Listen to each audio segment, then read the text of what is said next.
नमस्कार, मैं कृष्णकांत ओझा। कल 26 जून है।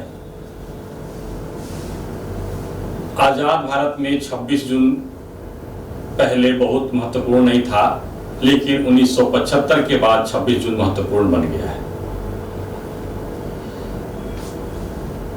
आप बात समझ चुके हैं। हम बात करने जा रहे हैं आपातकाल की। आपातकाल की बात करने से पहले हम बात करेंगे गांधी शांति प्रतिष्ठान की, जेपी की, और 25 और 26 जून 1975 की रात की। 25 जून 1975 की रात में लगभग 10 बजे दिल्ली स्थित गांधी शांति प्रतिष्ठान के आसपास पुलिस की चहलकदमी अचानक तेज हो गई थी। जयप्रकाश नारायण वहीं विश्राम कर रहे थे, रुके हुए थे। गांधी के सानिध्य में जयप्रकाश नारायण और उनकी पत्नी प्रभावती देवी ने भारत के समाज के लिए स्वतंत्रता आंदोलन में बहुत कुछ किया था। जेपी के लिए गांधी और गांधी की स्मृति में बनाए गए गांधी शांति प्रतिष्ठान एक तीर्थ के समान ही था। जब कोई व्यक्ति तीर्थ पर होता है तो अपनी आत्मा, अपनी ज्ञान चेतना को ऊर्ध्व करने का प्रयास करता है। जेपी भी शायद ऐसा ही कर रहे थे।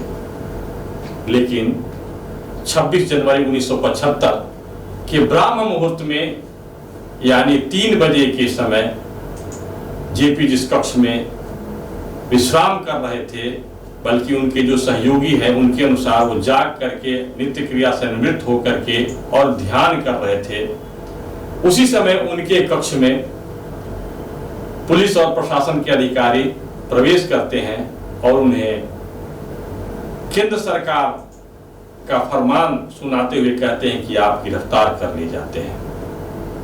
3 बजे सुबह में जेपी गिरफ्तार कर लिए जाते हैं। उसके 3 घंटे बाद, यानी 6 बजे प्रातः काल 1975 को केंद्रीय मंत्रिपरिषद की बैठक होती है।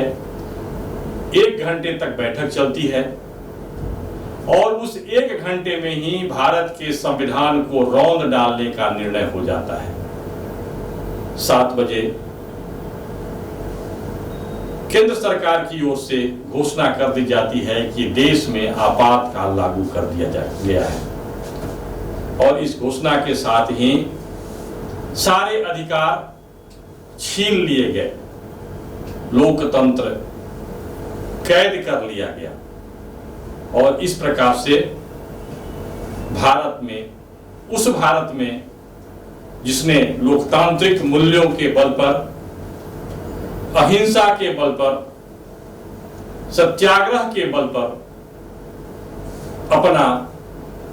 अपनी स्वतंत्रता प्राप्त की थी और अपना एक गणतंत्र, अपना कानून, अपना नियम ग्रहण करते हुए, अपना संविधान ग्रहण करते हुए, अपना स्वशासन, अपने तरह का भारत के मॉडल का लोकतंत्र अपना चुका था। यह बहुत बड़ा आघात था।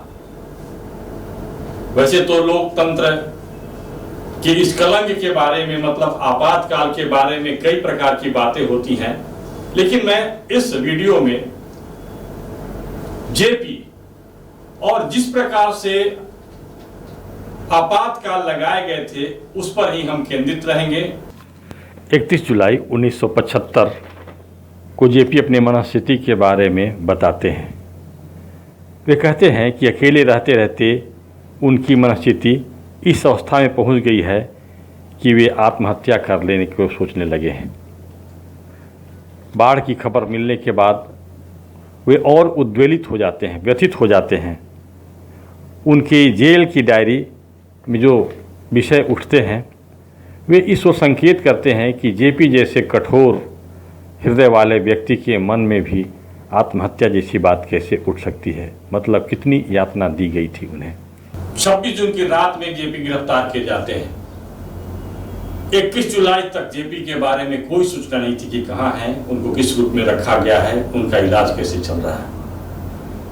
इसी बीच 25 जुलाई को बिहार में भीषण बाढ़ आती है और उस बाढ़ की सूचना मिलते ही जेपी बेचैन हो जाते हैं।